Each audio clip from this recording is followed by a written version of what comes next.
Gravando já. Vamos fazer um instantezinho de silêncio só para a gente se conectar aqui com o nosso ajustador do pensamento. E espero que todos nós possamos acalmar a nossa mente, o nosso coração, a nossa agitação do dia a dia, buscar uma conexão com o nosso ajustador do pensamento, o Espírito da Verdade. Que o Espírito da Verdade nos mostre sempre o caminho e que o nosso ajustador do pensamento nos ajude a trilhar esse caminho, mostrando sempre qual é a vontade do Pai. E que, assim sendo, nós possamos cada vez mais construir a nossa alma na peregrinação que estamos fazendo para alcançar o nosso Pai do Paraíso.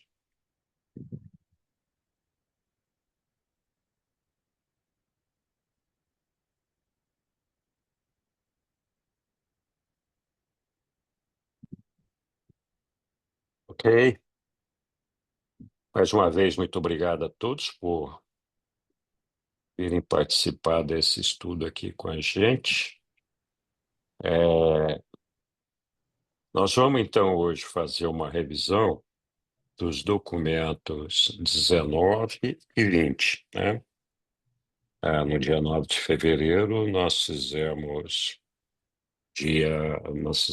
o 17 e 18. Então, essa revisão de hoje, o documento 19 trata dos seres coordenados originários da Trindade.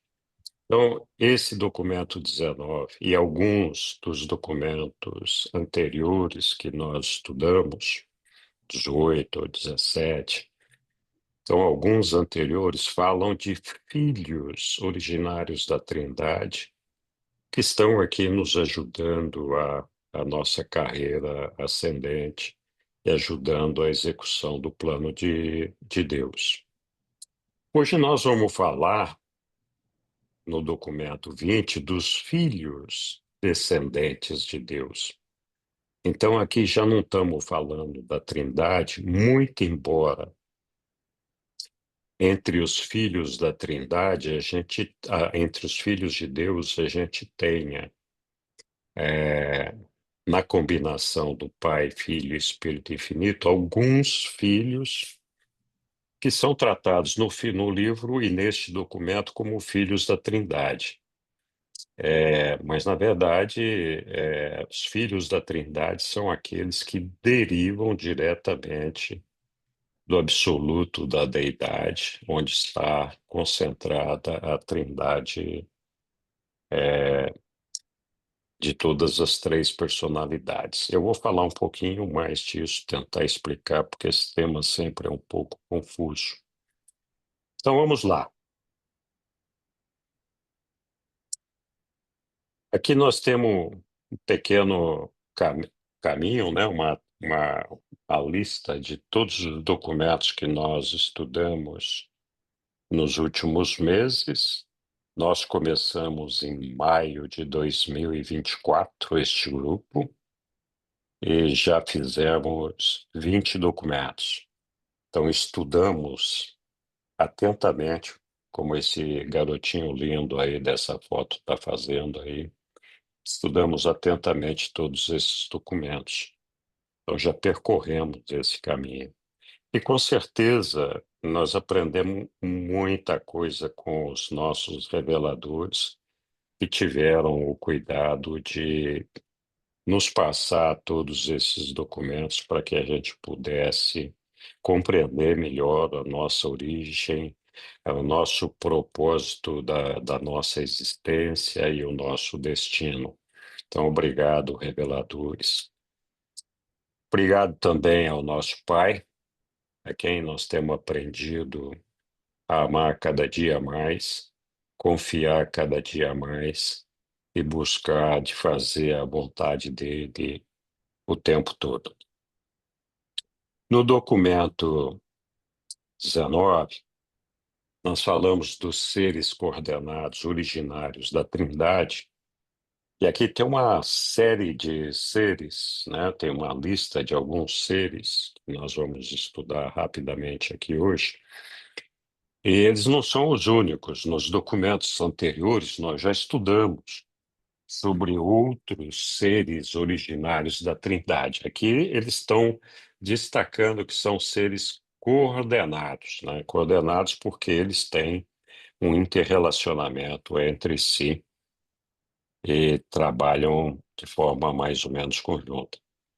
Esses seres coordenados da Trindade, eles abrangem as seguintes ordens de seres. Nós temos os filhos instrutores da Trindade, devotados ao serviço da filiação divina, né? Esses seres, eles funcionam como se fosse uma ponte entre as personalidades originárias da Trindade. Então, todos aqueles seres que foram gerados a partir da Trindade e as personalidades de origem dual. As personalidades de origem dual incluem uma quantidade enorme de seres, que vêm desde muitos seres do paraíso até chegar até nós. Nós somos seres de origem dual. O nosso Micael, que é um filho criador, é também uma personalidade de origem dual. Então, esses seres instrutores da Trindade, eles fazem uma ponte para o esclarecimento, para a educação e para o treinamento dos seres de origem dual em relação àqueles seres com origem na Trindade. Eles distribuem-se pelo universo central e pelo superuniverso. Eles estão praticamente em todos os setores do grande universo, incluindo os planetas individuais. Então, eles trabalham intensivamente, inclusive na nossa evolução, como seres mortais do reino, para nos ajudar. Eles são voluntários para os encargos de emergência e serviços incomuns. Aqui eles têm guardam uma certa relação, uma certa é, semelhança com os Melquisedeques. Os Melquisedeques não são filhos da Trindade, são filhos do Micael, nós vamos falar deles em algum momento aqui.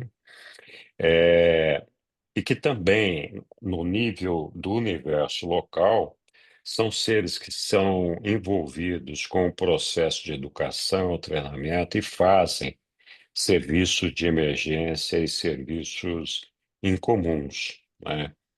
Então, um exemplo do serviço de emergência, não feito por um instrutor originário da Trindade, mas feito por um Melquisedeque, foi a vinda do Maquiventa Melquisedeque para preparar a vinda de Jesus, né? A gente ainda vai estudar isso mais para frente. Então, esses seres aqui, eles fazem, quando tem uma emergência, alguma coisa em comum, eles têm o conhecimento, a capacidade e a habilidade de lidar com essas situações. Então, eles fazem isso.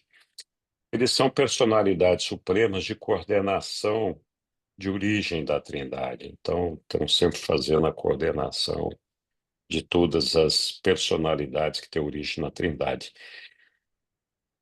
Uma grande preocupação deles é ter certeza que o conhecimento, a evolução natural do desenvolvimento da nossa jornada, partindo da imperfeição para chegar na perfeição, tenha sempre pressupostos que são válidos. Então, o que eles dizem é o seguinte, que nós temos sempre um grande perigo de sucumbir ao erro quando nós limitamos o ponto de vista. Então, quando a gente foca a nossa atenção num ponto comum onde a gente esquece de olhar o que está em volta e as outras coisas que estão relacionadas. E quando isso acontece, a gente incorre no mal de uma concepção segmentada da realidade e da divindade. Então, a gente tem sempre uma ideia distorcida, fracionada do que é a realidade que nós estamos buscando e o que é a divindade. Em alguns momentos, no livro de Urântia, tem uma passagem, inclusive, de Jesus, que eles falam que é um grande perigo a gente ficar devotado exclusivamente a uma especialidade, porque uma especialidade é uma coisa muito boa que nos faz profundamente conhecedor daquele foco da nossa especialidade. Mas quando a gente só se foca nisso, só se preocupa nisso, a gente não percebe as outras realidades que estão em volta, estão no entorno. Então, eles têm uma grande preocupação com isso, né? Eles acham que é muito importante a gente considerar a realidade cósmica, evitando a simplificação excessiva ou abordagem segmentada. A realidade cósmica, na verdade, envolve todo um organismo vivo, o cosmos. Quando a gente fala do cosmos, muita gente fica pensando no cosmos como um conjunto de sóis, estrelas, planetas que estão ali. É isso também. Mas, além disso, o cosmos inclui todas as coisas, inclui a todos nós, inclui a todos os processos, todos os sistemas, toda a mente, a alma, o espírito, a maneira como nós conduzimos a coisa. Então, o cosmos, na verdade, é um organismo vivo, é, vibrante, que tem um monte de coisas participando dele. Então, a gente não pode, com essa realidade cósmica, ter uma visão muito limitada de, por exemplo, achar que o nosso planeta é a última bolacha do pacote que só existimos nós no mundo, né? Existem outros. Assim como não é certo a gente achar que a gente, cada um de nós, somos a única, última bolacha do pacote. Nós não somos. Tem milhões, bilhões de habitantes, trilhões de habitantes que são filhos de Deus e que têm os mesmos direitos e regalias e benefícios e responsabilidades como nós temos.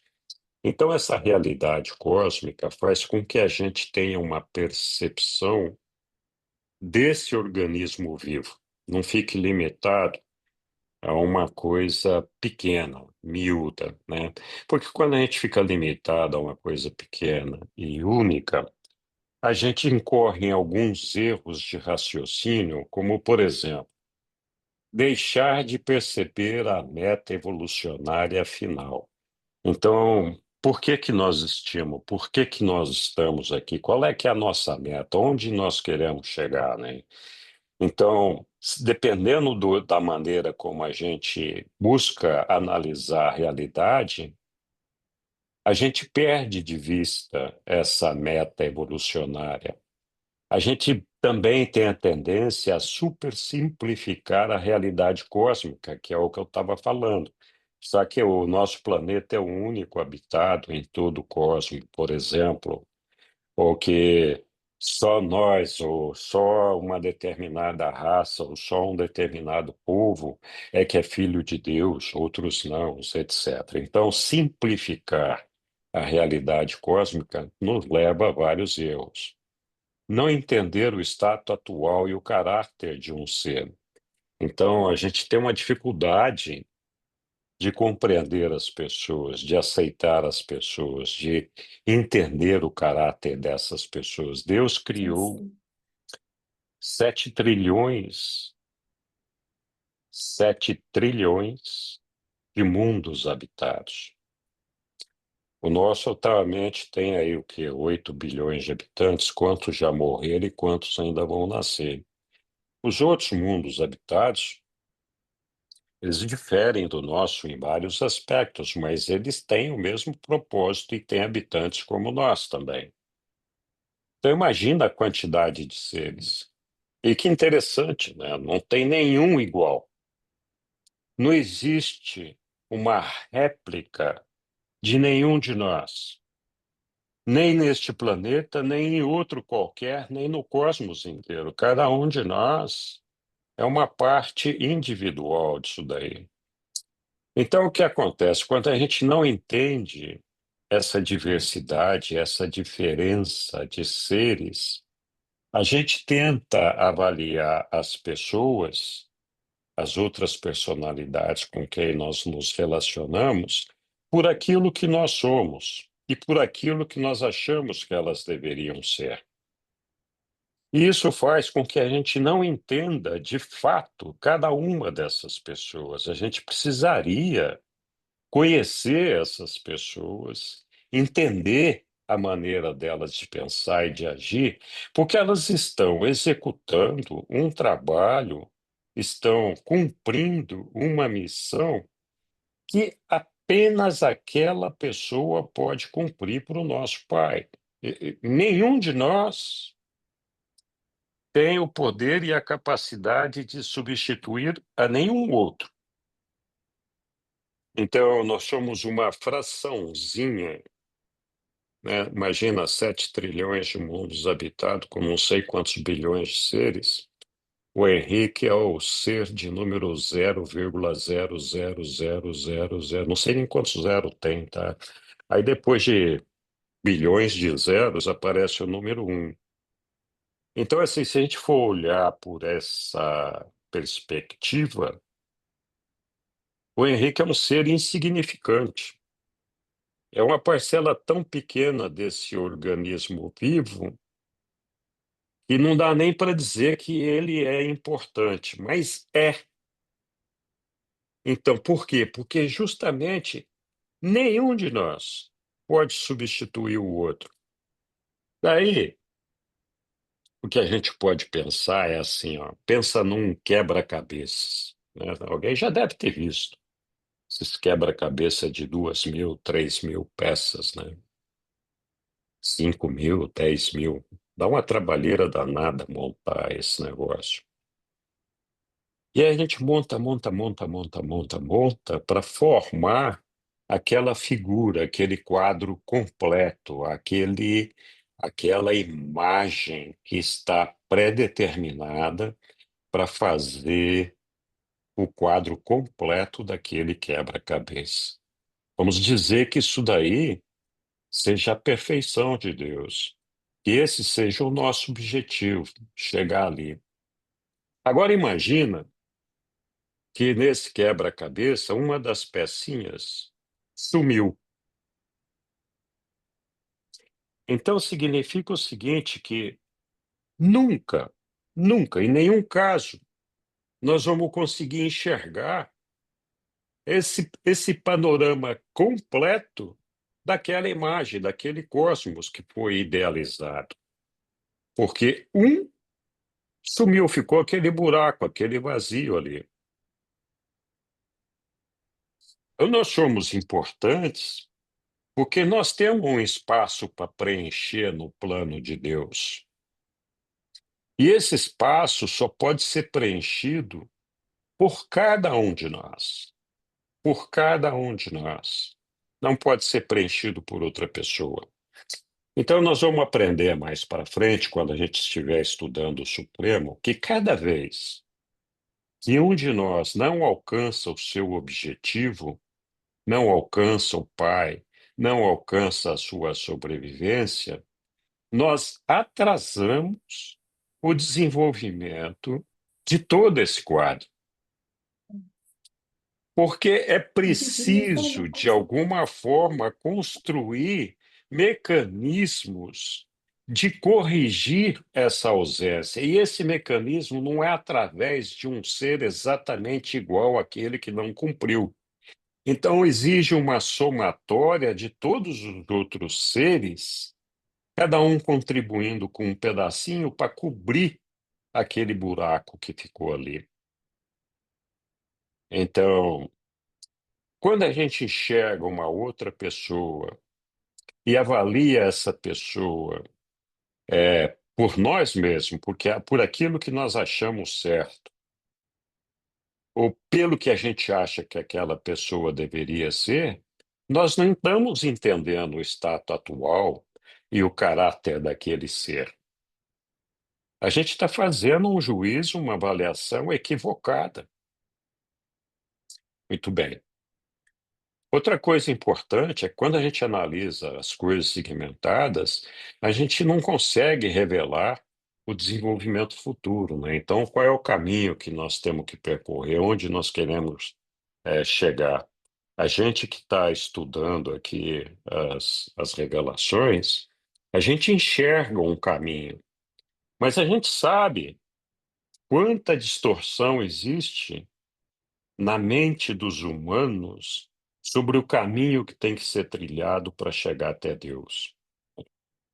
Então, essa é a preocupação desses seres aqui. Então, esses seres nos ensinam a abordar a realidade cósmica de forma correlacionada, de forma que a gente tenha sempre presente as três fases da realidade do universo. Que fases são essas? A origem. A gente faz confusão sobre a nossa origem?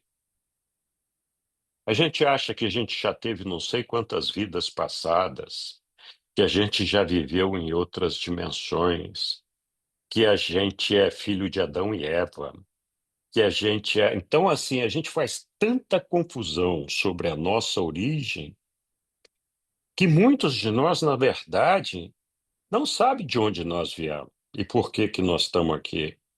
Nós fazemos confusão sobre a nossa história, sobre o nosso destino. Então a gente faz confusão no nosso destino, a gente acha que a gente vai morrer, uns imaginam que a gente vai para o paraíso ficar naquele laguinho, no jardim, escutando o harpa por toda a eternidade. Outros acham que nós vamos viver milhões de vidas subsequentes. Outros acham que nós vamos virar cachorro. Outros acham que nós vamos virar uma planta. Outros acham que não. Então, é assim, qual é que é o nosso destino, né? É uma confusão tudo isso daí.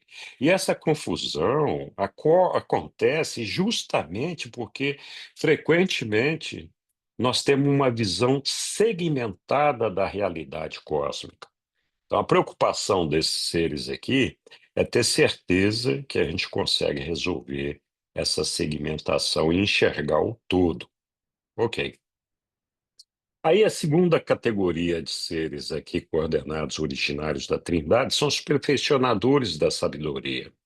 Esses seres estão destinados a personificar a sabedoria da divindade em todos os superuniversos, completamente. E eles atuam de maneira conjunta com os conselheiros divinos e sensores universais, que fazem parte deste mesmo grupo de seres que nós vamos estudar daqui a pouquinho, e que são designados, então eles trabalham conjuntamente, né, os perfeccionadores da sabedoria com os conselheiros divinos e os sensores universais. Eles trabalham conjuntamente a serviço dos anciãos dos dias. Nós estudamos os anciãos dos dias em alguns documentos aí para trás, eles também são filhos da Trindade, né? E o que que os anciões dos dias fazem? Eles dirigem, são os responsáveis pela administração do superuniverso. Então, em cada superuniverso, tem três anciões dos dias que estão administrando o desenvolvimento daquele superuniverso. E esse pessoal trabalha lá com eles. Então, sempre que eles atuarem em conjunto, lá, esses seres perfeccionadores da sabedoria, eles são, lá estará a sabedoria divina. Não é que eles estão refletindo, né, como se fosse um refletor, um espelho passando a imagem da sabedoria do reino. Eles são a sabedoria da Trindade do paraíso. Então, quando eles falam, a sabedoria deles é a sabedoria da Trindade do paraíso. Aí também, para explicar melhor a sabedoria, eles falam que a sabedoria tem origem dupla, que é a origem da perfeição, de onde esses seres vêm, onde está a origem deles. Por quê?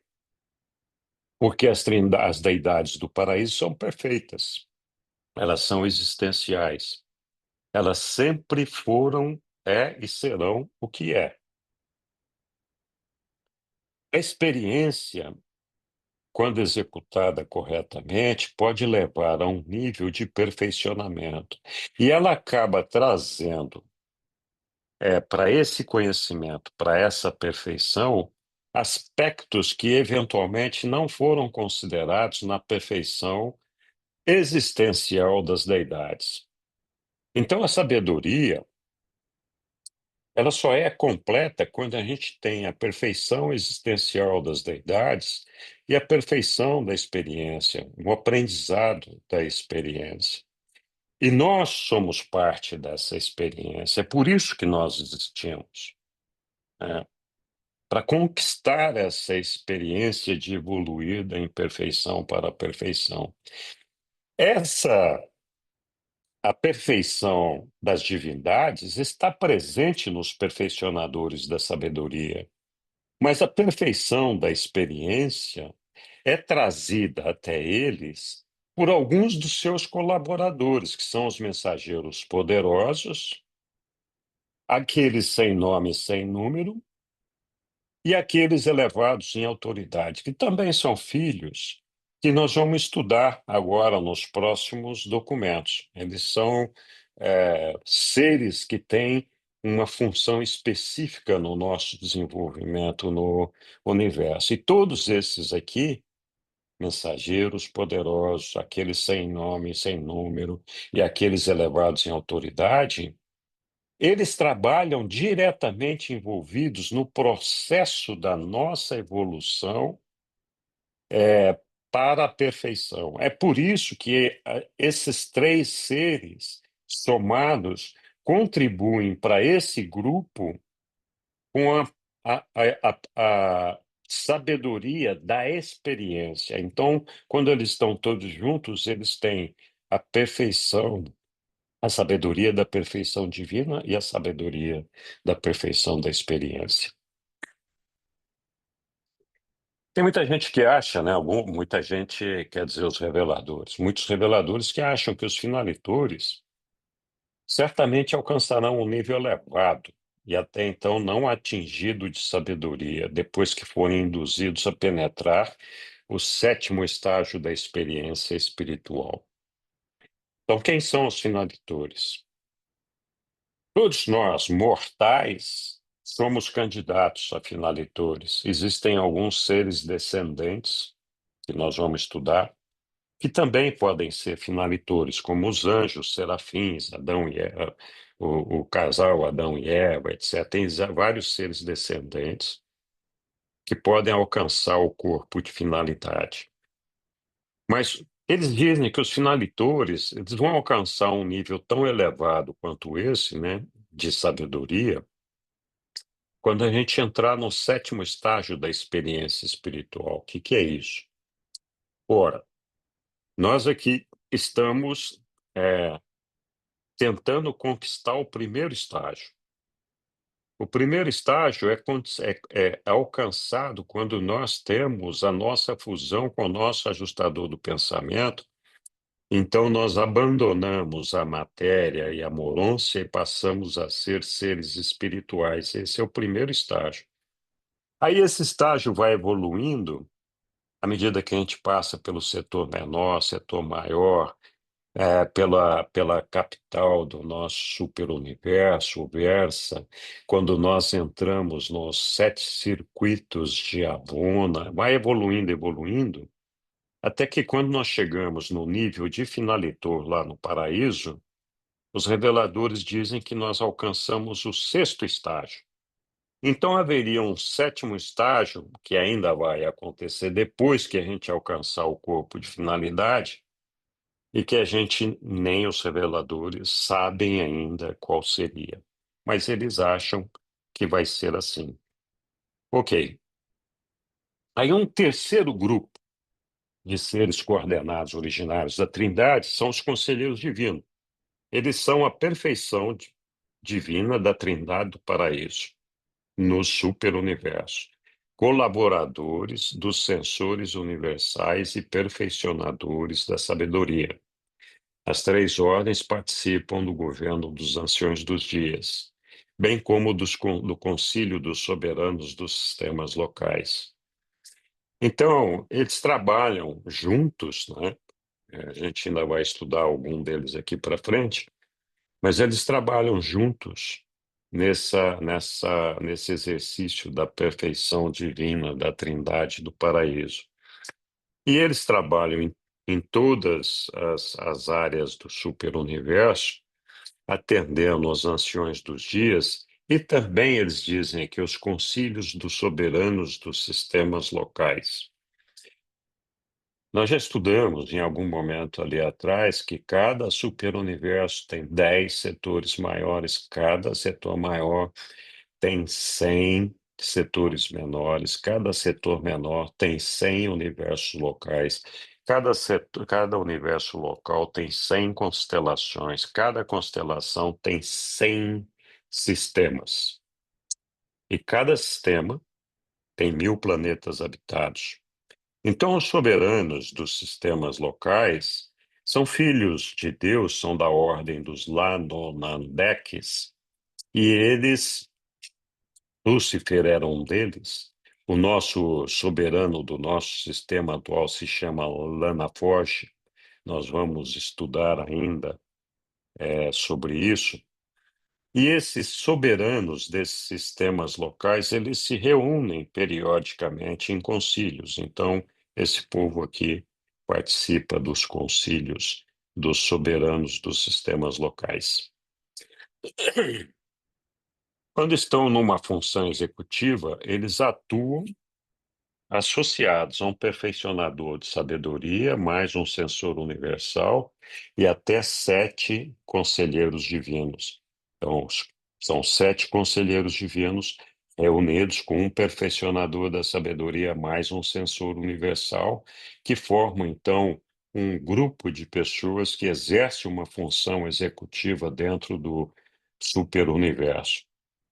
Um perfeccionador da sabedoria que está aqui acima, o item 2, mais os 7 conselheiros divinos, que estão aqui, número 3, mais um censor universal, que nós vamos estudar ali na frente, constituem um tribunal com a divindade da Trindade, que é o mais alto corpo assessor móvel nos universos do tempo e do espaço. Então, esses caras, eles se envolvem no julgamento de todas as personalidades e de todos os processos envolvidos no perfeccionamento dos mortais.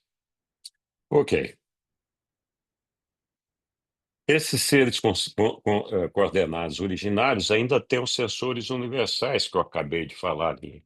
Esses sensores universais, eles são o julgamento da Trindade do Paraíso. Então, esses caras é que fazem o julgamento.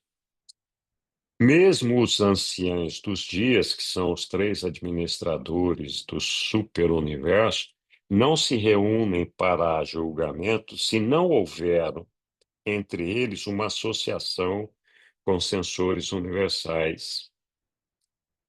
Então, assim, quando a gente olha essas 3 figuras que a gente está estudando aqui, o perfeccionador da sabedoria, item 2 lá, representaria, né, o eu fui. O conselheiro divino é o eu serei. E o censor universal é sempre o eu sou. Esse cara é o cara que sabe das coisas. Então, ele traz sempre a, uma palavra decisiva em todos os julgamentos, como nós vamos ver daqui a pouco. Um sensor é indicado para cada mundo de Avona. Então, lembra, tem 1 milhão de mundos em Avonas. Nós já estudamos isso. Esses mundos de Avona, eles são administrados por um Eterno dos Dias, outro membro da família Dias aqui. Então, eles são associados, esse sensor, ali no mundo de Avona, a esse Eterno dos Dias. 1 bilhão de sensores vai para cada um dos 7 superuniversos e eles atuam em todos os níveis do grande universo. Eles pronunciam seus vereditos juntamente com os perfeccionadores da sabedoria e os conselheiros divinos, que nós acabamos de ver. Essas decisões são a sabedoria unificada, o conselho e o julgamento da Trindade do Paraíso. Então, eles representam, nesse julgamento, a Trindade do Paraíso. E aqui está aquilo que eu estava falando antes. Quando um censor houver falado, ninguém mais pode falar. A palavra dele é definitiva, é a última. Ele, quando fala, ele retrata todos os eventos da maneira real e verdadeira como ela é. E não tem nada que possa modificar isso. Então, esse censor terá apresentado o total, o verdadeiro e inequívoco sobre tudo o que sucedeu antes. Depois que ele fala, não tem mais apelação. E é por isso que os anciões dos dias não trabalham se eles não estiverem presentes, porque é necessário que eles ratifiquem as decisões dos anciões dos dias e o entendimento que os anciões dos dias estão fazendo dos processos de julgamento. Então, assim, o julgamento pode ser exercido por inúmeras cortes, inclusive essa daqui, do conselheiro divino, juntamente com o perfeccionador da sabedoria e os censores universais, mesmo na ausência dos anciões dos dias. Mas, embora eles possam julgar e determinar a sentença de um ser, esse grupo de 3 aqui, eles nunca executam essa sentença. Ou seja, se a sentença for uma sentença de extinção, eles vão declarar que aquele ser deve ser extinto. Mas eles não executam essa a sentença. A ordem da execução é emitida pelos anciões dos dias. Estou dando um exemplo aqui, tá? É provável que os sensores universais possam formular interpretações originais partindo das combinações entre o discernimento do Criador perfeito e a experiência da criatura perfeccionada. É por isso que ele está associado a esses colegas aqui, o perfeccionador da sabedoria e o conselheiro divino.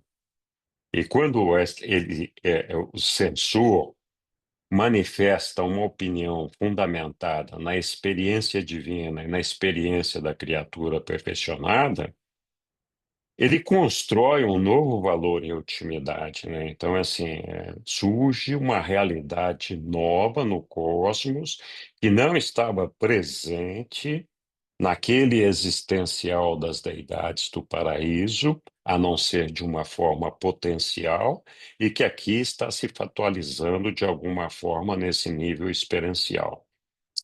Então, traz um novo valor em ultimidade. Parece ser que os sensores estejam em ligação com o absoluto da deidade. O absoluto da deidade, como nós sabemos, é composto pela trindade do paraíso mais a trindade das deidades, né? Mais a Ilha do Paraíso, e em algum momento vai fazer parte desse absoluto das deidades, o ser supremo e o último. Então, parece ser que esses sensores atuem de uma maneira muito próxima do absoluto da deidade, mas eles não têm certeza disso. Eles acham que isso é assim porque, de outra forma, eles não poderiam explicar muitas das decisões e ditames que são tomados pelos censores. Aí tem os espíritos inspirados da Trindade, que são uma ordem secreta. Ninguém sabe nada sobre eles, ou praticamente nada sobre eles. E isso é assim porque eles mesmos não conseguem se revelar a si próprios. Então, eles não sabem, os reveladores não sabem muito a respeito deles. Eles são seres espirituais de uma natureza tão pura que os seres, de uma maneira geral, do universo, não conseguem perceber a presença deles. Alguns poucos seres conseguem perceber a presença deles, como é o caso dos mensageiros solitários. Nós vamos ver aqui. Então, eles parecem operar em todos os circuitos conhecidos, parecem atuar quase independentemente do tempo e do espaço, mas é pouquíssimo o que nós sabemos sobre eles. E aqui, eles falam: sabemos que eles existem sob certas circunstâncias, podemos solicitar e receber assistência deles. Então, faz um pedido, recebe assistência, sabe que eles existem e sabe que eles atenderam ao nosso pedido, mas não consegue ter um relacionamento direto com eles. E algumas vezes, até reconhecer a sua presença, eles não conseguem. Mas, com exceção dos mensageiros solitários, que nós vamos estudar aí à frente, se não me engano, no documento 23, e algumas vezes de seres originários da Trindade, nenhum membro das famílias celestes jamais esteve consciente da proximidade desses espíritos inspirados. Aí uma sexta ordem de seres, né, que são originários da Trindade, são os nativos, os habitantes de Abono, né? Como todas as outras personalidades, originários da Trindade, eles são concebidos na perfeição divina e podem ter suas reservas de dons experienciais, então, é, através da vivência deles, ampliar essa perfeição divina com a qual eles estão dotados.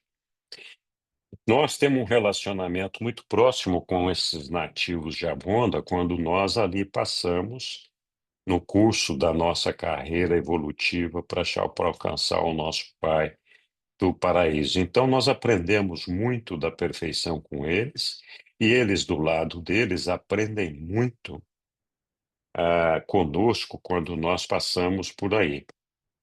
É, eles, alguns avonianos, eles podem alcançar o corpo de finalidade.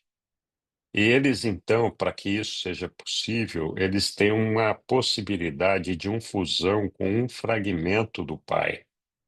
Mas esse fragmento não é como o nosso, que é um ajustador do pensamento.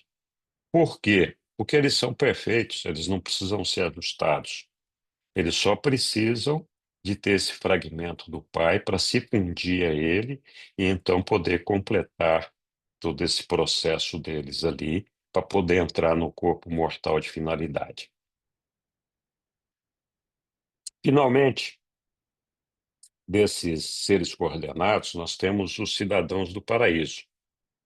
Cidadãos do paraíso são aqueles habitantes da ilha eterna, e lá existem mais de 3.000 ordens de seres dessas inteligências. Eles não estão diretamente ligados ao nosso esquema de perfeccionamento.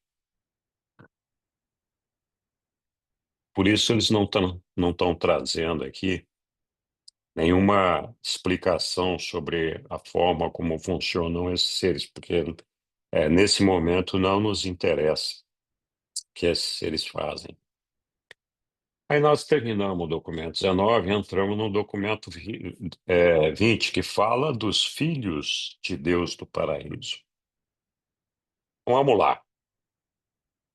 Os filhos de Deus, pelo modo como funcionam no superuniverso de Orvonton, são classificados sobre 3 linhagens principais. Antes de falar dessas linhagens, eu acho que é importante a gente falar da questão de Deus. Nós fazemos uma confusão danada sobre a palavra Deus. Então, nós estudamos, talvez a gente não se lembre, mas lá no documento da introdução, que é o documento 0, nós vimos lá algumas explicações sobre Deus. Então, eles dizem lá que Deus é uma palavra símbolo que designa todas as personalizações da deidade. Deidade, quem é deidade? Deidade está lá o Pai, o Filho, o Espírito Supremo, Filho Criador. Então, tem inúmeras deidades que, quando as deidades personalizadas, todas elas são Deus. Esse termo pode ser usado para designar as personalizações diversas, coordenadas e subordinadas da deidade. como, por exemplo, os filhos criadores do paraíso, que são os pais dos universos locais. Então, o nosso Micael, que se encarnou entre nós como Jesus, o nosso Micael é um filho criador do paraíso. Ele é Deus. A gente chama ele de Deus. E aqui, enquanto está aqui no universo local, ele funciona como o nosso pai, porque ele é o nosso criador, enquanto aqui no universo local.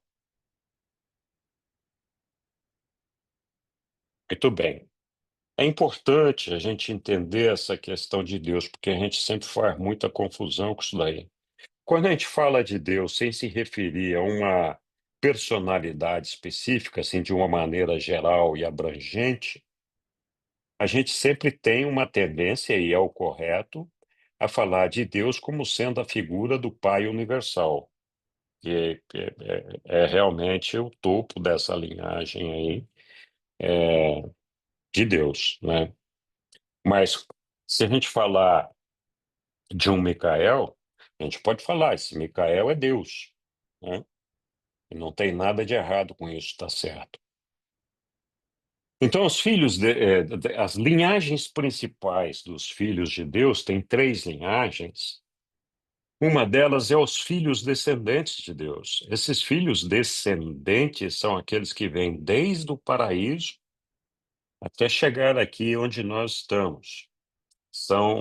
É uma vasta ordem de seres que estão aqui para nos ajudar a cumprir a nossa missão e alcançar o nosso Pai no paraíso. Então, são personalidades de criação divina e direta, então, esses filhos descendentes de Deus, mas eles também existem, os filhos ascendentes, é uma segunda linhagem, como as criaturas mortais, que somos nós, e que alcançamos o estado de ascendente por participar experiencialmente da técnica criativa conhecida como evolução. Então, partir da imperfeição para chegar na perfeição. Como criaturas mortais, nós temos esse potencial. Então, se nós preservarmos esse potencial e o desenvolvermos para alcançar essa realidade final, nós somos, então, filhos ascendentes de Deus. Seguimos adiante aqui. Aí estão os filhos trinitarizados de Deus. Filhos trinitarizados, eles são filhos de uma origem composta, ou seja, eles envolvem tanto personalidades que são de criação divina e direta, como também personalidades de criaturas mortais, que inclui todos os seres abraçados pela Trindade do Paraíso, mesmo que não sejam originados diretamente da Trindade. Então, essas três categorias de seres é o que eles estão chamando de filhos de Deus. E aí, quando a gente fala dos filhos descendentes, que é a primeira categoria, os filhos descendentes de Deus, e aqui de novo a palavra Deus para a gente refletir, têm origem elevada e divina. Então, todos eles têm uma origem divina, porque têm uma origem de um ser, geralmente Deus, uma deidade, e eles se dedicam à ministração descendente de serviços aos mundos do tempo e do espaço, né? É, é justamente para fazer com que a gente consiga cumprir a nossa carreira evolucionária e fazer nós, que somos filhos ascendentes de Deus, alcançarmos, então, o nosso Pai no paraíso. Então, existem 7 inúmeras ordens de filhos descendentes que serão descritas aqui. Então, na verdade, nesse documento nós vamos falar só dessas 7 ordens, mas existem centenas de ordens de filhos de Deus que são tratados em outros documentos de outra forma, mas também são filhos de Deus. Então, nós vamos tratar aqui dessas sete. Dessas sete, existem aquelas que são oriundas diretamente das deidades do paraíso, Pai, Filho e Espírito Infinito. Então, esses filhos são os filhos criadores, os filhos criadores, os Micaéis, no nosso caso, o nosso Micael, que encarnou entre nós como Jesus, que é o criador do nosso universo local, de Nébadon. E tem os filhos magisteriais, que são os Avonais, que são irmãos desses Micaéis. Nós vamos estudar um pouco mais dos dois aqui. E também desses filhos instrutores da Trindade, os Dainais. Nós já vamos falar mais disso daqui. E existem, dentro daquelas sete ordens, quatro ordens que são estudadas nesse documento, ou são mencionadas nesse documento aqui, que são filhos de Deus dos universos locais. Então, são filhos de Deus, não do paraíso, mas Deus dos universos locais. Por exemplo, um filho criador. E aqui eles falam dos filhos Melquisedeques, os Voronandeques, Lanonandeques e portadores de vida. Eu vou dar uma rápida pincelada em tudo isso aí daqui a pouquinho. Eu preparei um quadro aqui para a gente estudar, então, esses filhos descendentes de Deus. Esse quadro está dividido em três setores, né? A parte superior dele está paraíso, né, e Avon, no sistema paraíso-Avon. O meio ali, o que seria o governo do superuniverso. E a parte de baixo, né, a parte inferior, o universo local. No nosso caso, o universo de Nebaron. Então, lá no paraíso, nós temos lá o nosso Pai, o Filho e o Espírito Infinito, né? Essas são as deidades lá do paraíso que conformam a trindade do paraíso. O Pai, unido ao Filho, eles geram um Micael. O Micael é o filho criador, é o filho responsável por criar, desenvolver, construir um universo local.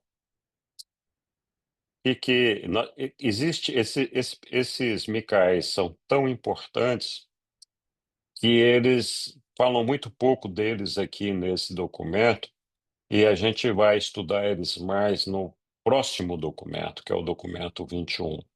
Mas nós não vamos falar do documento 21. Vamos ver o que esse documento aqui fala do Filho Criador. Os filhos criadores possuem um dom espiritual centrado nas suas pessoas, por eles controlados, e eles podem outorgar, como fez o nosso filho criador, Micael, Jesus. Sim, Ilse. Henrique, só uma dúvida. É assim, nós somos ascendentes, né? Nós somos seres ascendentes, estamos em evolução, não é Sim, isso? Aí isso, esses filhos criadores, eles são descendentes. Eles estão isso. evoluindo também. É, sim, eles estão evoluindo também, tem um processo de evolução, eles têm que conquistar uma experiência, no caso dos Micaéis, por exemplo.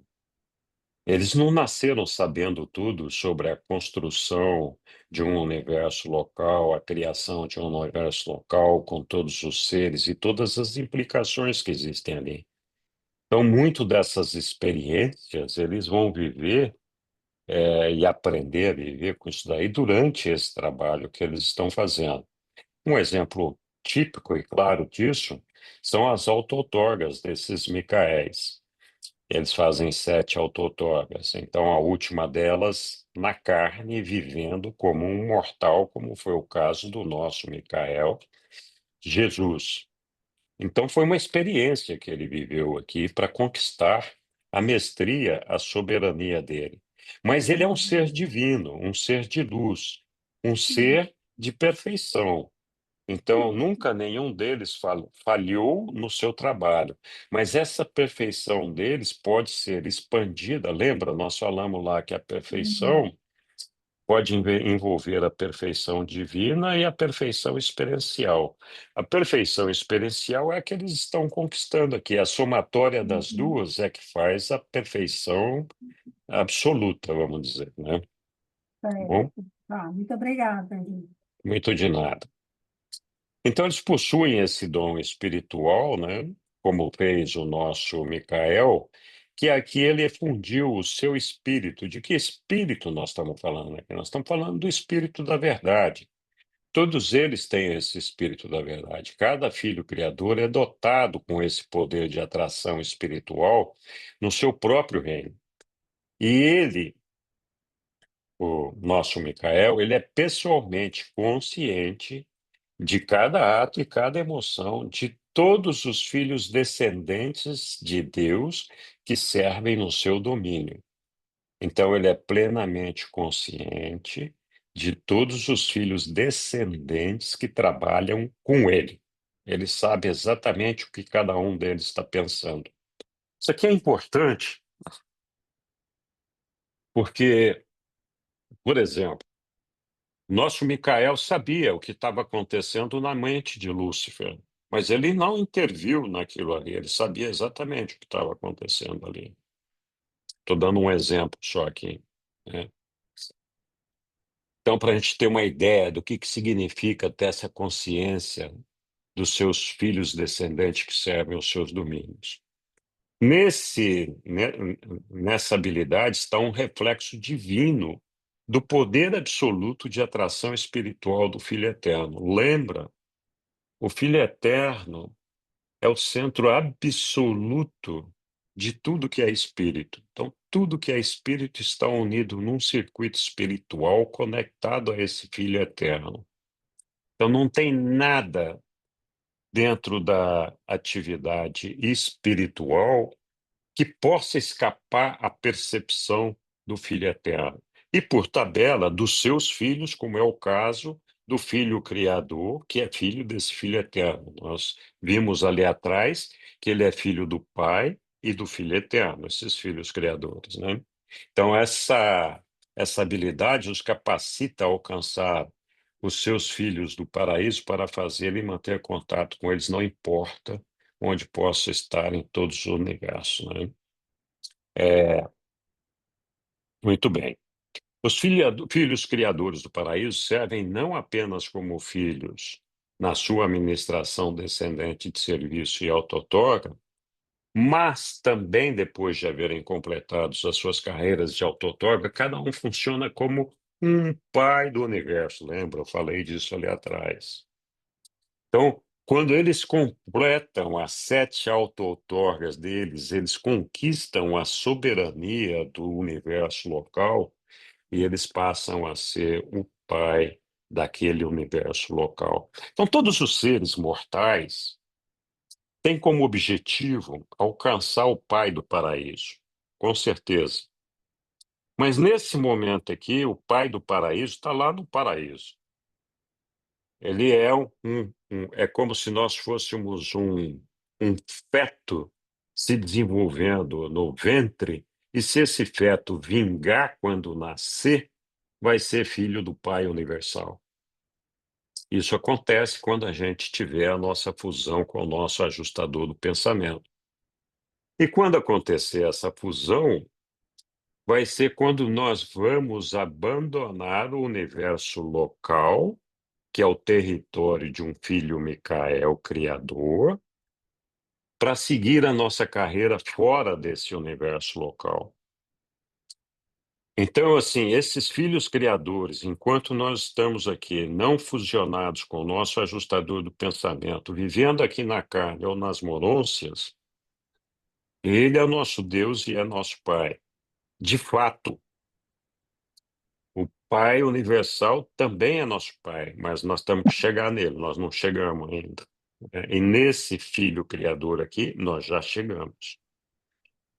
Então, eles funcionam como um pai no universo, no âmbito da sua própria criação, enquanto os outros filhos de Deus continuam o serviço de auto-outorga e elevação espiritual, destinada a conquistar para os planetas um a um reconhecimento voluntário da lei do amor do Pai Universal. culminando na consagração da criatura à vontade do Pai do paraíso e na lealdade planetária à soberania do Filho Criador. Então, aqui o que eles estão dizendo? Todos esses filhos criadores têm essa capacidade de funcionar como um pai do paraíso, e eles têm essa capacidade de nos dar o espírito da verdade. E que outros filhos, estão falando aqui, que outros filhos de Deus continuam ao serviço de auto-outorga, porque o Filho Criador, ele só faz a auto-outorga mortal dele em um planeta só, do universo local. Que no nosso caso foi o nosso planeta. O nosso Micael escolheu o nosso planeta Urântia para fazer isso. Os irmãos deles, desse Micael, que são os Avonais, cumprem nos outros planetas a mesma outorga, ou uma outorga semelhante ao que o nosso Micael cumpriu aqui no nosso planeta. Então, quando eles fazem isso nos outros planetas, de forma tal que todos os planetas possam receber uma auto-outorga, porque com essa auto-outorga eles recebem um espírito da verdade, inicialmente um espírito do Filho Criador e do Avonal conjunto, e mais tarde, quando o Filho Criador alcança a soberania, todos os espíritos anteriormente distribuídos se transformam nesse espírito da verdade. Eu vou falar mais disso aqui. Um filho criador cétuplo, em um filho criador cétuplo, o que que é um filho criador cétuplo? É aquele que cumpriu as 7 auto-outorgas. Então, o filho criador ele tem 7 auto-outorgas para cumprir. Cada uma delas em um setor ou uma área, ou como um ser da sua criação dentro do universo local. A última outorga, a sétima, é sempre como um mortal do reino. Por isso que ele, na sétima, vai se encarnar como um mortal comum do reino no planeta que for por ele escolhido, no nosso caso, Urante. Então, nesse filho sétimo, criador e criatura estão para sempre fundidos em uma associação plena de entendimento, misericórdia e compaixão, completamente verdadeiro do lado do nosso filho criador. Nós aqui aprendendo a construir essa verdade do nosso lado aqui. Mas vamos chegar lá. A ordem dos Micaéis, dos filhos criadores, é toda tão única que as considerações sobre a sua natureza e atividade estão reservadas para o próximo documento. Então vamos agora voltar aqui na nossa Ilse, fala. Henrique, eu não entendi direito se há se há uma classificação, há uma diferença. É assim que eu penso. Se há os filhos criadores, a diferença entre eles e os avonais, os Sim, micaéis e os avonais, aliás, porque se sim. eles participam de auto-outorgas, também, eles também estão nessa evolução, digamos assim, de conseguir chegar na sétima auto-outorga. Então, qual a diferença assim, que a gente vê do filho avonal para o filho Micael? A primeira diferença é que o Abonal não é um filho criador, não consegue criar nada. O filho criador é o que cria o universo local. Hum, A segunda diferença é que o filho criador é filho do Pai e do Filho eterno, enquanto que o Abonal é filho do Filho eterno e do Espírito infinito. hum, Então, o trabalho do filho avonal é complementar ao trabalho do filho criador. Eles, na verdade, atuam como irmãos ajudantes do filho criador. À medida que a gente for avançando aqui no Filhos Avonais, vai dar hum. para entender melhor o que, que o filho avonal faz. Ah, tá. Então, Tá, vamos muito lá. obrigada. Muito de nada. Ok. Então, aqui, ó, os filhos avonais, como eu falei, eles são filhos do Filho Eterno e do Espírito Infinito. Então, quem são esses caras? Toda vez que um conceito original e absoluto de ser é formulado pelo Filho Eterno, e esse conceito une-se a um ideal novo e divino de serviço de amor concebido pelo Espírito Infinito, é produzido um Filho de Deus novo e original. Aqui tem um erro na nossa tradução do livro de Urante, que eles falam que é um Deus novo e original, um filho instrutor. Não é, é um filho avonal. Então, eu coloquei aqui embaixo o texto em inglês que diz que é um filho magisterial do paraíso, tá? Não um filho instrutor. Filho instrutor é outra categoria que nós vamos estudar daqui a pouquinho.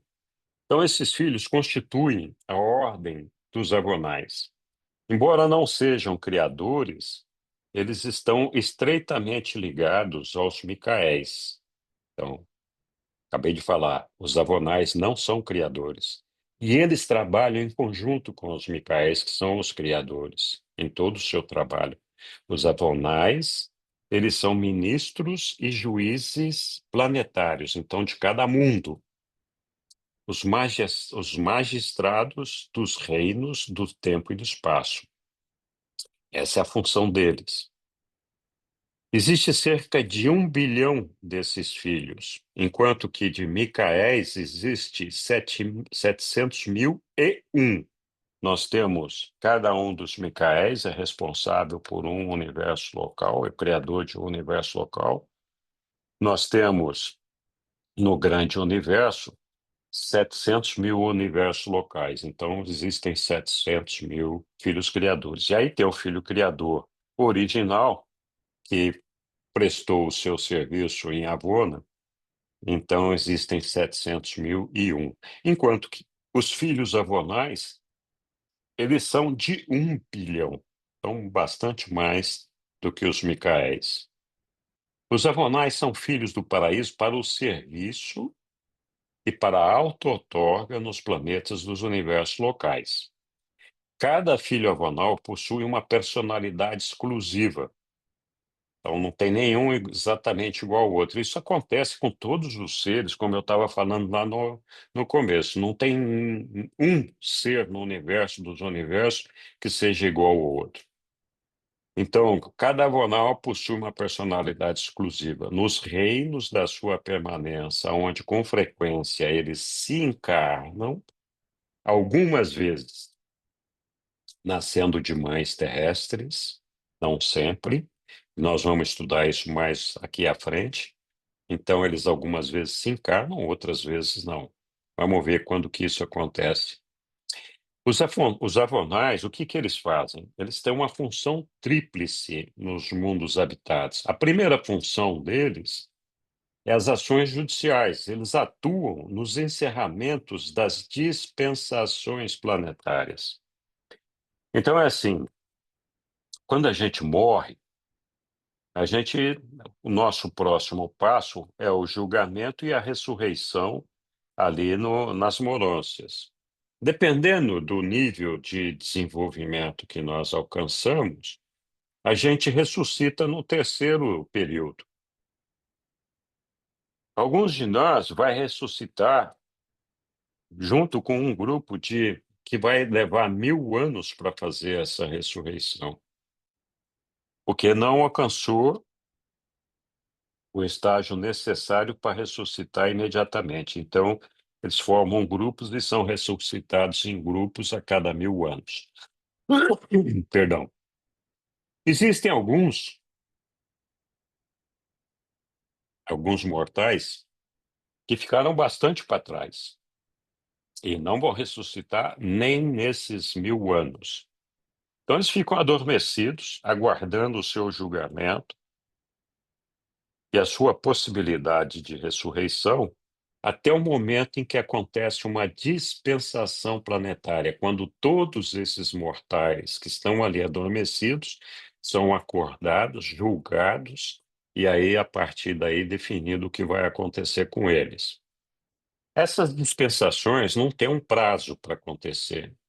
Nós tivemos poucas aqui em Orante. Nós tivemos Uma quando Jesus esteve aqui com a gente, outra quando esteve Adão e Eva, por exemplo, outra quando esteve Príncipe Planetário, etc. Então, nós tivemos aí 3 ou 4 dispensações com prazos diferentes de acontecimento. A gente vai estudar essas passagens aí para frente, né?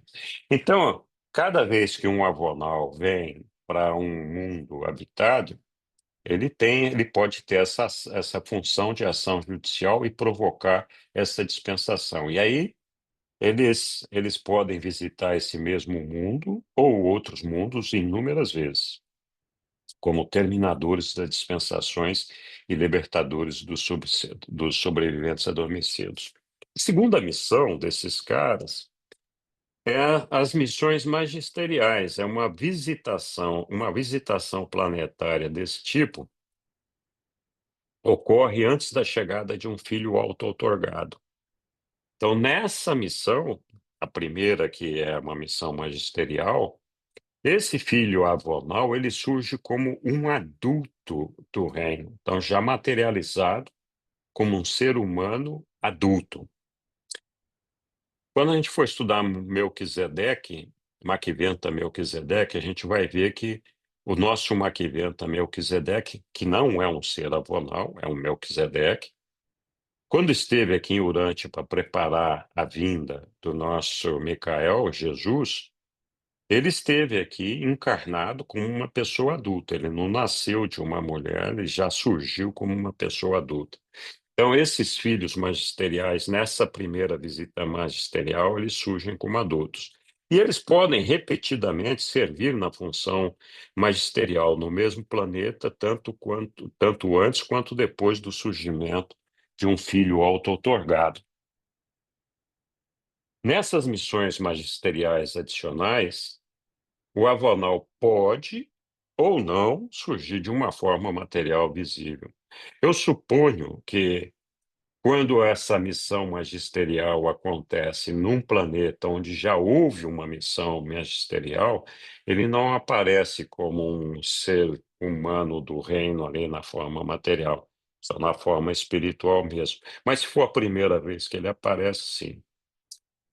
Mas em nenhuma dessas missões magisteriais esse filho avonal aparecerá nascendo como um recém-nascido desamparado nascendo de uma mulher. A terceira missão desses filhos magisteriais são as missões de auto-outorga. Então, todos os filhos avonais, ao menos uma vez, se auto-outorgam como mortal de algum mundo evolucionário. Lembra? No universo local, nós temos 10 milhões de mundos habitados. Essa é a expectativa.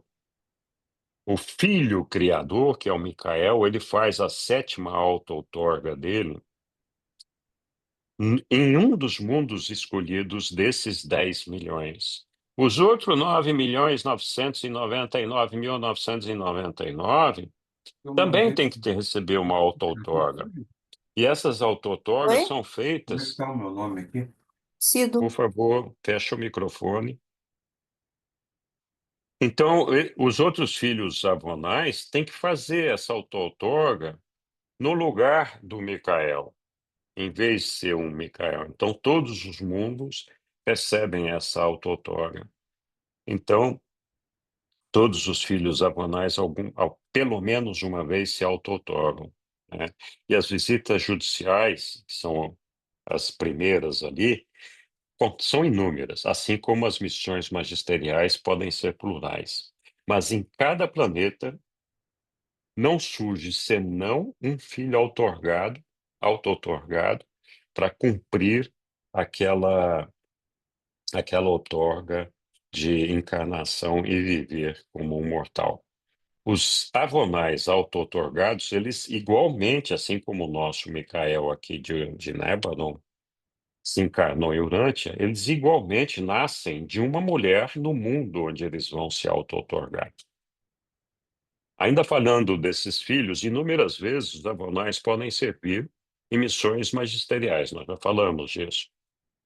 Mas, quando a experiência houver acontecido por 7 vezes, há uma suspensão em favor daqueles que houverem tido menos desse serviço. Na verdade, não existe um limite para que eles possam se auto-outorgar, mas se subentende que quando eles fazem 7 auto-outorgas dessas, eles conquistaram uma determinada mestria com essas outorgas e que não precisariam cumprir mais outorga nenhuma, embora eles possam fazer outras. Por que 7? Porque o nosso Micael tem que fazer 7 auto-outorgas. Ele faz cada uma dessas outorgas como um ser diferente daqueles criados por ele naquele universo local. Então, uma hora ele nasce como um Adão, uma hora ele nasce como um, um serafim, uma hora como um Lanonandek, um Voronandek, seja lá o que for. Então, ele tem 7 auto-outorgas, né? 6 dos seres de criação dele, e a sétima, que também é de criação dele, que somos nós, é sempre na carne, né? Então, como o Micael faz 7 auto-outorgas e aí conquistou a mestria, os avonais não fazem essas outorgas todas com os seres da criação do nosso Micael, eles só se auto-outorgam para cumprir a carreira mortal. Eles consideram que quando fez 7 já fez o suficiente. Então, daí a ideia de que quando acontecer por 7 vezes, não precisam. Ok. Em seus trabalhos nos mundos habitados, os filhos magisteriais são assistidos por 2 ordens de criaturas, os Melquisedeques e os arcanjos. Nós vamos falar deles daqui a pouquinho. E em missões de outorga, eles são acompanhados pelos brilhantes estrelas vespertinas. Então, os Melquisedeques nós vamos falar já. Os arcanjos não, são seres espirituais, também filhos descendentes de Deus, mas não estão listados neste documento. Eles aparecem em outros, assim como os brilhantes estrelas vespertinas, que também não aparecem neste documento. Então, tá aí.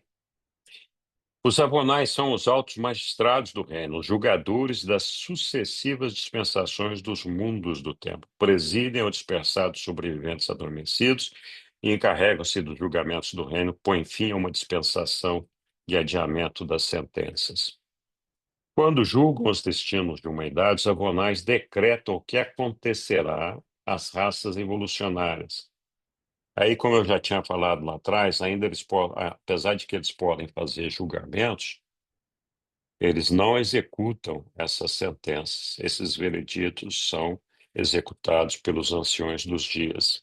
A chegada de um avonal visando terminar uma dispensação e inaugurar uma nova era de progresso planetário não é uma missão magisterial, nem uma missão de auto-outorga. É uma missão magisterial, algumas vezes, e as missões de auto-outorga são sempre, as missões de auto-outorga são sempre de encarnações, e as magisteriais, algumas vezes. As outras visitas, como essa da dispensação, são técnicas, e nessa o abonal não é encarnado. Os avonais podem atuar como juízes planetários, antes ou depois da experiência magisterial ou de auto-outorga. Então, quando ele termina essa missão, o filho encarnado julgará a idade planetária que finda do mesmo modo como acontece quando um filho criador termina a auto-outorga dele. Então, quando encarnado em uma missão de auto-outorga, a semelhança na carne imortal. Então, sempre que é feita a auto-outorga, obrigatoriamente acontece uma dispensação. Quando o filho do paraíso visita um mundo evolucionário, torna-se como que um dos seus habitantes. A sua presença dá por terminada uma dispensação e constitui o julgamento até aquela data daquele reino. Ainda falando dos avonais, estamos falando bastante deles aqui. Normalmente, antes da chegada de um filho em auto-outorga, um mundo habitado é visitado por um avonal do paraíso para preparar o terreno em uma missão magisterial. Isso não aconteceu no nosso caso aqui em Urântia, porque o preparo foi feito por um Melquisedeque, e o nosso Micael decidiu que ele vinha para cá e ponto final. Então, atrapalhou com relação ao Urante qualquer possibilidade de visitação de um Avonal. Um planeta pode experimentar muitas visitações magisteriais, né? Já falamos disso. Quando encarnados em missões de auto-outorga, tanto quanto nas missões magisteriais, os filhos do paraíso têm experimentado a residência dos ajustadores. Então, quando essa auto-outorga mortal, todos os filhos que fazem isso, sejam eles criadores ou abonais, eles são resididos por um ajustador do pensamento. E esse ajustador do pensamento nunca é o mesmo para esse mesmo filho. E esses ajustadores, evidentemente, não se fusionam com esses seres, porque eles já são seres espirituais. Então, por que que eles recebem esse ajustador? Eles recebem esse ajustador porque a missão de auto-outorga na carne pressupõe que eles têm que viver todas as experiências humanas como nós vivemos aqui. Nosso objetivo primeiro é de alcançarmos a fusão com o ajustador do pensamento. Então, o ajustador do pensamento é quem faz o nosso guiamento aqui e também faz o guiamento desses seres quando eles estão auto-outorgados. E eles têm que evoluir nessa auto-outorga carnal como qualquer homem mortal do reino, de forma tal que cada vez mais eles vão ficando conscientes da presença do ajustador, até o momento em que eles recuperam completa consciência de quem eles são, e aí então alcançam a comunicação máxima com esse ajustador, e esse ajustador então depois é personalizado pelo Pai do Paraíso e não se funde com esse filho que prestou a auto-outorga, seja ele um Micael ou seja ele um filho avonal. As missões magisteriais ainda, os avonais. Urântia nunca recebeu o filho avonal, já falei disso, né? O nosso Micael quebrou essa corrente aqui e nós recebemos direto a visita dele. Mas nós ainda podemos ser visitados por um avonal, incumbido de encarnar em uma missão magisterial, mas nem mesmo os anjos do céu sabem o tempo e o modo como essa visitação pode acontecer. Então, especialmente no mundo no qual Micael se auto-outorgou, tornou-se domínio individual e pessoal desse filho mestre, e fica totalmente sujeito aos planos e regulamentações dele. E aqui no nosso caso, isso ainda está mais complicado, porque o nosso Micael prometeu que ia voltar. Algum dia eu vou voltar. E aí os reveladores nos dizem, ó, independentemente das interpretações errôneas, que nós fazemos muitas interpretações erradas sobre a volta de Jesus, especialmente os cristãos, sobre os acontecimentos durante a estada de Micael de Nébano em Urante, uma coisa é certa, ele vai cumprir a promessa dele e vai voltar a Urante algum dia. Muito bem. Então, nós falamos dos Micaéis e dos Avonais, e nós entendemos ali que os Micaéis têm uma série de responsabilidades, três funções, na verdade, e os Micaéis são os filhos criadores, e nós vamos estudar com mais detalhes no próximo documento, que é o 21. Esses filhos, os Micaéis e os Avonais, eles passam pelas carreiras de auto-outorga, como nós falamos. O método pelo qual um filho do paraíso se encarna, chegando a nascer de uma mãe, é um mistério. Não adianta a gente tentar entender como isso funciona, porque nós não vamos entender. Mas nós temos que compreender e aceitar a ideia de que Deus pode tudo. A gente sempre tem a ideia de que Deus não se comunica conosco. Por exemplo, para muita gente, a Bíblia é a última palavra de Deus para nós, então ele nunca mais teria se comunicado conosco. Deus não seria capaz de fazer os reveladores apresentar para a gente esses documentos do livro de Urante. Muita gente acha que isso é balela, né? Então, Deus tem capacidade e poder para fazer muitas coisas, inclusive essa de encarnar como um filho de uma mãe, nascendo um bebê do reino, né? Então não adianta a gente tentar entender isso daí, porque nós não vamos entender. Mas aquele que tem fé em Deus sabe que ele tem poder para fazer essas coisas e agradecemos que ele esteja aqui conosco da maneira como o fez. Numa missão de auto-outorga mortal, um filho do paraíso sempre nasce de mulher.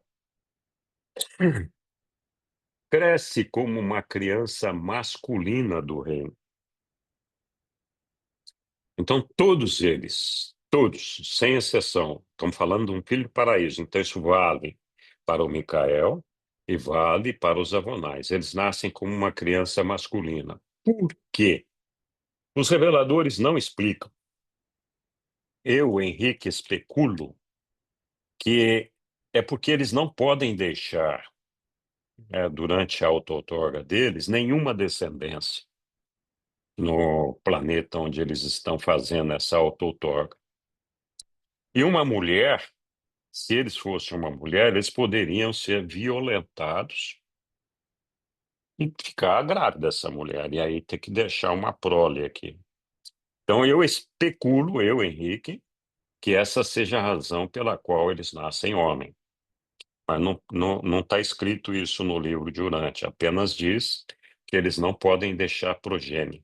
Eles passam essa infância pela juventude até a maturidade, exatamente como faz o ser humano, em todos os aspectos, né? E tornam-se os mortais da raça na qual nasceram. Fazem pedidos aos pais, como fazem os filhos do reino que servem. Do ponto de vista material, esses filhos humanos divinos vivem vidas comuns, como foi a de Jesus entre nós. Não geram nenhuma progenie nos mundos da sua permanência. Essa é uma restrição universal imposta a todas as ordens de filhos do paraíso que fazem essas autodoações. Então é por isso que eu especulo que eles nascem do sexo masculino e ponto. Alguém poderia dizer, não, mas se nascesse uma mulher, poderia se defender sendo Deus, né? Bom, nós vimos Jesus agredir alguém, nem para se defender ele não reagia contra as agressões recebidas de outra pessoa. Por quê? Porque esses filhos são filhos divinos, dotados de perfeição, onde amor é a norma suprema. Nem para se defender eles reagem. No caso de Jesus, por exemplo, quando alguém agredia Jesus, eram seus companheiros que reagiam. Então, se um filho, Micael, um filho criador, não reage, por que uma filha criadora iria reagir? Qual seria a leitura que nós deveríamos fazer disso, né? Ok.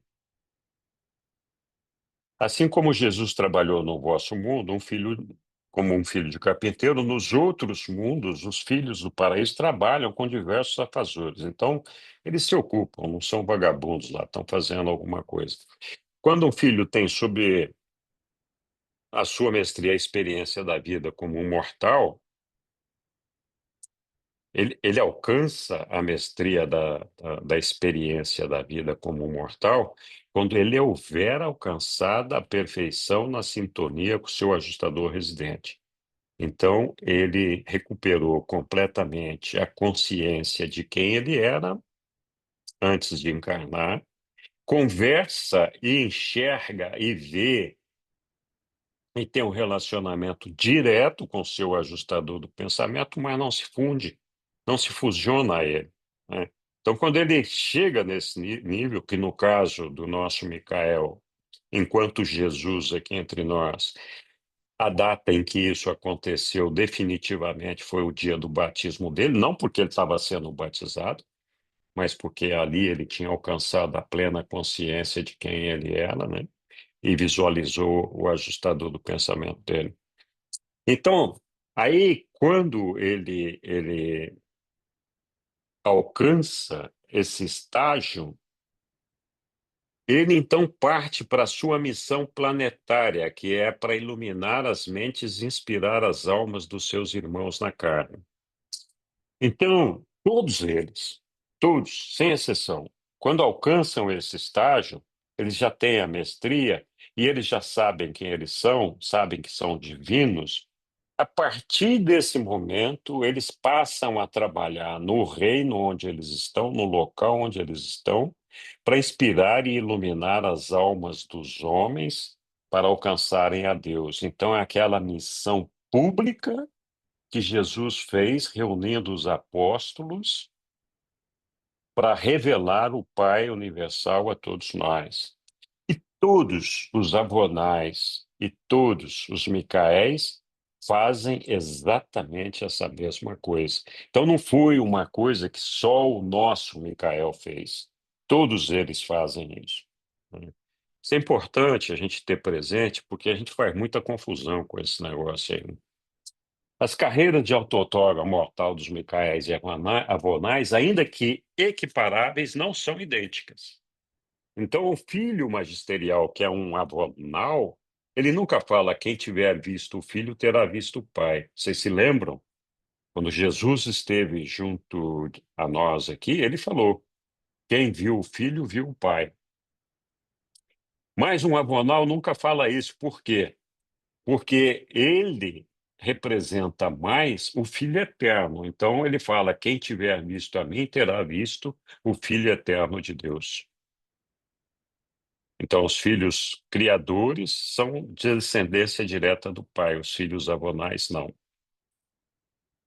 Quando os filhos auto-outorgados, criadores ou magisteriais passam pelos portais da morte, eles ressurgem ao terceiro dia. Claro, eles alcançaram a plenitude do seu desenvolvimento espiritual a partir de estar no ponto de fazer a fusão com o seu ajustador do pensamento, e por isso que eles ressuscitam, então, ao terceiro dia. É, e só poderia ser assim, porque de outra forma eles teriam que aguardar uma dispensação, e significa então que eles teriam falhado no cumprimento desse objetivo de alcançar a possível fusão com o seu ajustador, né? Então isso não iria acontecer nunca com um Micael ou um Avanal. Mas eles nem sempre têm esse fim trágico que o nosso Jesus teve aqui de morrer na cruz, né? A morte é uma coisa necessária, é uma experiência necessária, todos eles passam pela morte, mas não tem que ser aquela coisa infame que o nosso Jesus viveu aqui. Os filhos auto-otorgados abandonam voluntariamente as suas vidas, né? Então eles morrem, a morte física é parte necessária desse processo. Terminada a encarnação, o avonal vai até o paraíso, é aceito pelo Pai Universal e retorna ao universo local, onde é reconhecido pelo seu irmão, o Filho Criador. Então o avonal auto-otorgato e o Filho Criador enviam o seu Espírito da Verdade, conjunto, para funcionar nos corações dos mortais que habitam aquele mundo da auto-outorga daquele abonal. Quando, então, nas idades de pré-soberania de um universo local, esse espírito conjunto de ambos os filhos é implementado pelo espírito criativo materno, que é a ministra divina. E ele difere ligeiramente do espírito da verdade, que é emanado pelo Micael quando ele cumpre a auto-outorga dele.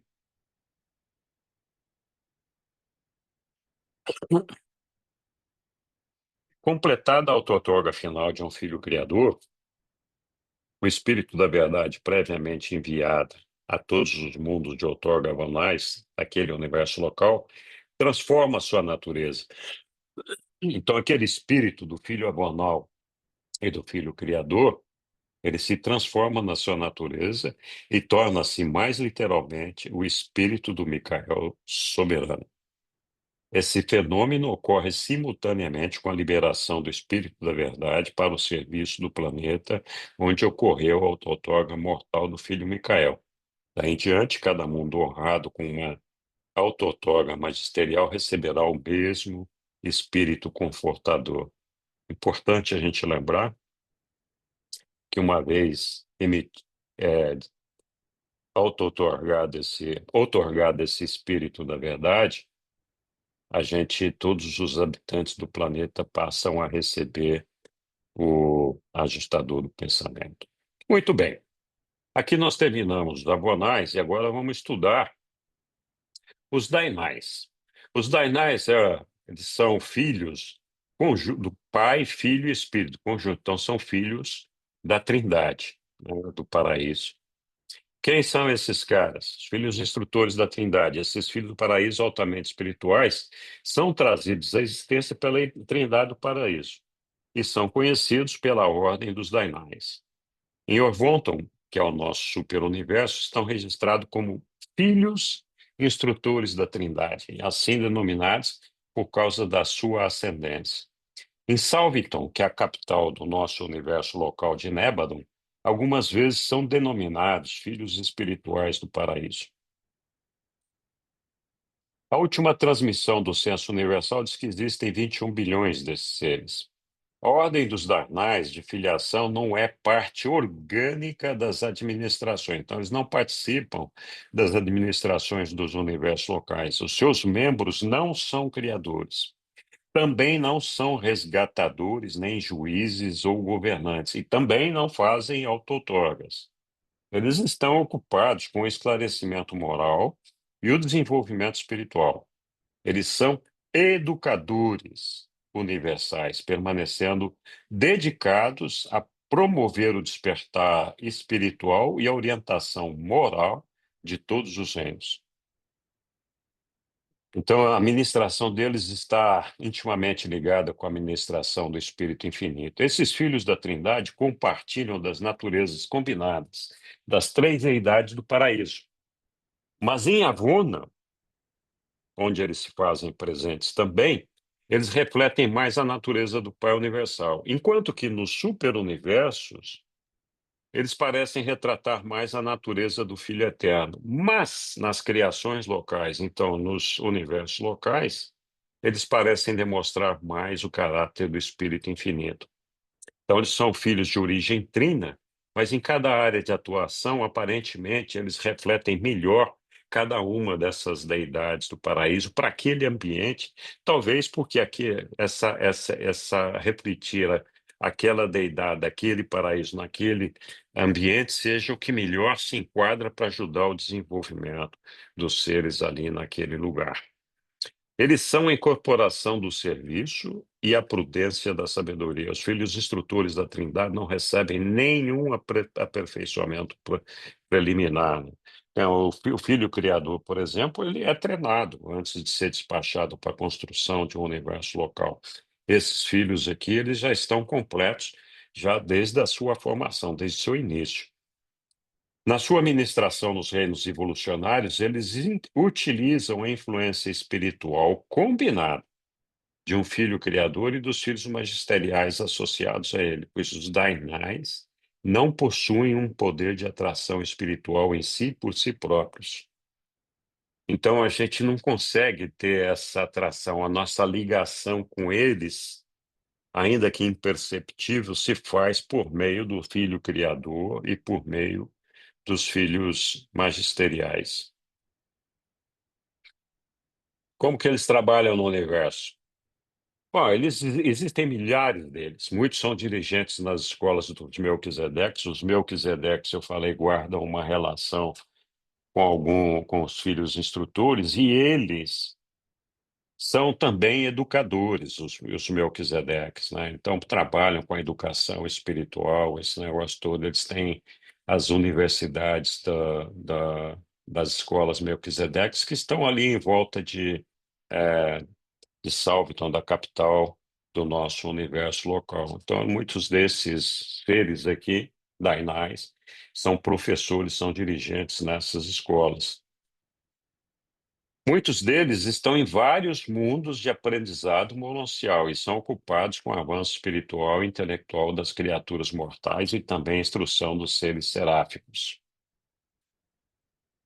Eles compõem as faculdades que administram todos os exames e os testes para qualificação e certificação em todas as fases subordinadas de serviço no universo, dos deveres das sentinelas impostos avançados até os estudantes da estrela. Então, todos os seres do universo para serem aprovados no seu trabalho, tem que passar por esses exames e testes que são feitos por eles. Eles conduzem um curso de educação que dura toda uma era, variando desde os cursos planetários até as altas faculdades do saber, localizadas em Salvington, que é a capital do nosso universo local. São professores excelsos de todas as personalidades espirituais, instrutores experimentados e aprovados verdadeiramente, e verdadeiros dos próprios filhos de Deus. Serviço ainda planetário, né? Quando um mundo evolucionário do tempo estiver maduro, ou seja, tiver alcançado um nível de desenvolvimento espiritual elevado, os filhos instrutores da Trindade são voluntários para esse serviço. E Urântia nunca experimentou uma idade espiritual avançada, um milênio de esclarecimento cósmico. Mas os filhos instrutores visitam Urântia com o propósito de ir preparando o terreno para quando a gente chegar nessa época. Eles aparecerão em Urântia quando nós, habitantes de Urântia, tivermos alcançado a libertação das correntes da animalidade, que a gente ainda se comporta muito como animais, e das cadeias do materialismo. Então, o processo evolutivo em direção à perfeição, em direção ao crescimento espiritual, que vai nos levar algum dia ao mundo de luz e vida, né? E é quando os Dainais vão estar aí. Eles não têm nada a ver com a terminação das dispensações planetárias. Não julgam os mortos, nem trasladam os vivos. Entretanto, em cada missão planetária são acompanhadas por um filho magisterial que executa esse serviço. Ocupam integralmente com a iniciação de uma idade espiritual em um planeta evolucionário. Eles se tornam reais contrapartes espirituais do conhecimento material e da sabedoria temporal. Eles permanecem em seus planetas de visitação por 1000 anos do tempo planetário. Um filho instrutor, ele preside esse reino do planeta por um milênio e é assistido por 70 associados da sua ordem. Então, quando a gente alcançar essa elevação espiritual, nós vamos ter um filho instrutor dirigindo o nosso planeta. Não se encarnam nem se materializam para se fazerem visíveis aos seres mortais. O contato com o mundo visitado é mantido pelos brilhantes estrelas vespertinas, que nós vamos estudar mais à frente, mas não neste documento, que se associam aos filhos instrutores da Trindade. O serviço planetário ainda dos Dainais. Os Dainais podem retornar muitas vezes ao mundo habitado. Após sua missão final, o planeta entrará no status de esfera estabelecida em luz e vida. Algum dia nós vamos chegar lá. Então, os Dainais identificam-se com o regime de progressão mortal, né? Desde das primeiras etapas da ascensão evolucionária. Então, essa aqui é a ideia dos caras. Então, aqui nós vimos os Dainais. Eu vou avançar um pouco aqui agora, para a gente falar dos outros. A ministra divina, que é uma filha do Espírito Infinito, não aparece listada nesse documento aqui. Então, nós vamos estudar a ministra divina mais adiante. Mas eu coloquei aqui ela porque ela é importante para as demais descendências dos filhos de Deus aqui. Então, em algum momento, Micael sai lá do paraíso e vem construir o universo local. Quando isso acontece, ele é acompanhado de uma ministra divina. Aí, juntamente com um ancião do dia, que também é filho da Trindade,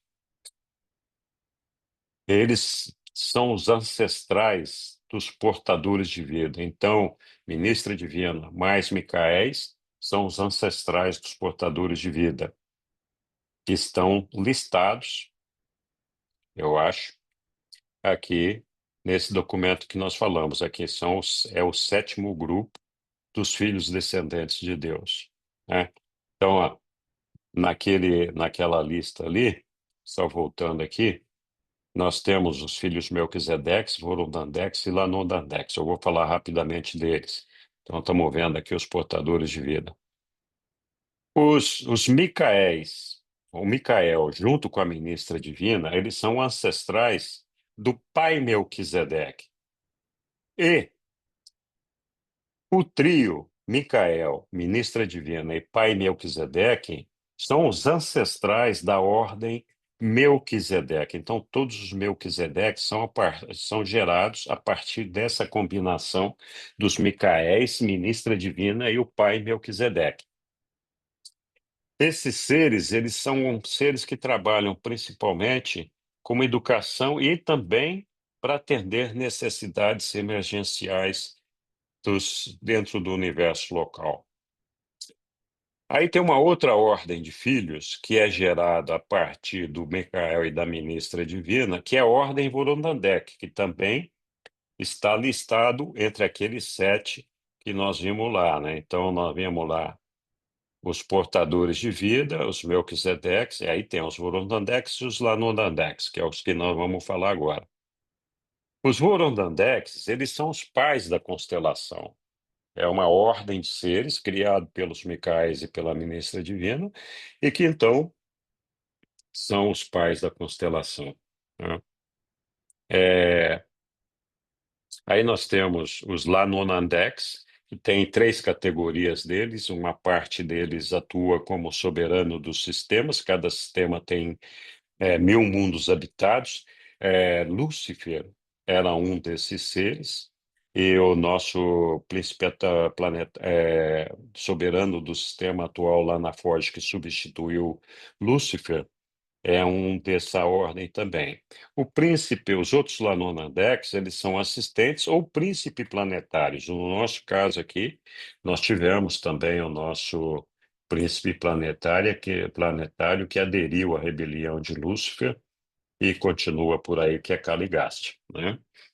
Então, além disso, os Micaéis e a ministra divina, eles geram brilhante estrela matutina Gabriel, que não faz parte desse documento aqui, mas são gerados por eles, são filhos de Deus também.